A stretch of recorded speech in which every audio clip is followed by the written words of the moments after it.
ازيكم عاملين ايه؟ هتكلم معاكم النهاردة عن موضوع مهم جدا، وحاسة ان هو مهم اكتر للبنات. وايه بقى هو الموضوع؟ ليه دايما بتحسي ان انتي مش كفاية؟ ليه دايما جواكي صوت بيشكك فيكي، في شكلك، في انجازاتك، في ايمانك، في كل حاجة بتعمليها؟ عارفة الاحساس ده جايلك منين؟ مش ضعف فيكي ولا انك قليلة، لا بالعكس، ده جاي من جرح قديم، ممكن يكون من زمان وانتي صغيرة، لما كنتي بتتحاسبي على أقل غلطة، أو بتتقارني ببنات كتير حواليكي، أو بتحسي ان انتي لازم تفضلي تحاربي عشان تبقي محبوبة، عشان تبقي مقبولة، عشان تبقي كويسة في عيون اللي حواليكي. فالإحساس ده كبر معاكي، وبقى صوت جواكي بيقولك ان انتي دايما ناقصة، ان انتي مهما عملتي في حاجة لسه ناقصة. بتحاولي تحلي نفسك، هتلاقي صوت جواكي بيقولك بس لسه مش قوي، شكلك مش احلى حاجة. بتحاولي تلتزمي، هيقولك لا، انتي لسه بتعملي كذا، انتي الطريق اللي انتي ماشية فيه ده مش صح. هتحاولي تنجحي او نجحتي، هتلاقيه بيقولك ده صدفة، مش شطارة منك. الاحساس ده بجد مرهق وصعب، وممكن يوصلك ان انتي تكرهي نفسك او تفقدي ثقتك في كل خطوة بتاخديها. ومن الأسباب دي إن إحنا دماغنا بطبيعتها بتركز على العيوب أكتر من الحاجات الحلوة اللي فينا.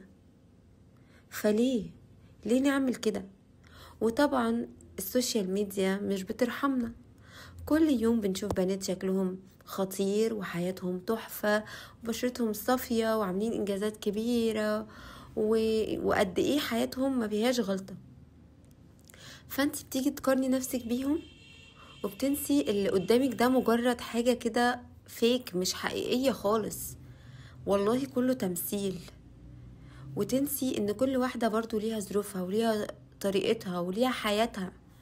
المقارنة بتخليكي تشوفي نفسك دايما ان انتي ما فيش حاجة عندك، انتي اخر حاجة في كل حاجة. بس خليني اقولك على حاجة، احساس انك مش كفاية مش معناه انك فعلا ناقصة، لا، ده صوت جواكي انتي محتاجة انتي اللي توقفيه. كل مرة هيقولك انتي فاشلة، ردي عليه وقوليله انا هحاول وهفضل احاول لحد لما انجح. كل مرة هيقولك انتي مش زي فلانة، انتي مش زي بتاعة. كل واحد ليه حياته وليه كيانه وليه كارير، وكل واحد ليه الحياة بتاعته. ما تبصيش لحد، ما اوعي بجد تستهيني بأي حاجة بتعمليها. لو قمتي من سريرك وانتي مش قادرة فده انجاز، لما تلبسي لبس كويس ده انجاز، لما تقاومي كسل الصلاة ده انجاز فظيع، لما تحاولي تهتمي بنفسك وتحبيها رغم كل العيوب اللي انت حاساها، فدي حاجة بجد حلوة قوي. الاهم من ده كله، افتكري ان ربنا بجد ربنا مش بيستنانا نبقى مثاليين. ربنا بيحبنا واحنا بنحاول، واحنا بنقع وبنقوم، بنغلط وبنتوب. ربنا بيبص لقلبنا، مش بيبص للانجازات اللي احنا عاملينها. فبجد انتي كفاية، انتي كفاية عنده. مهما حسيتي عكس ده صدقيني انتي اللي عاملة كده في نفسك. فليه بجد يا جماعة ما تعيشوش في الدور ده وتاخدي بقى ان انتي فاشلة وان انتي لا.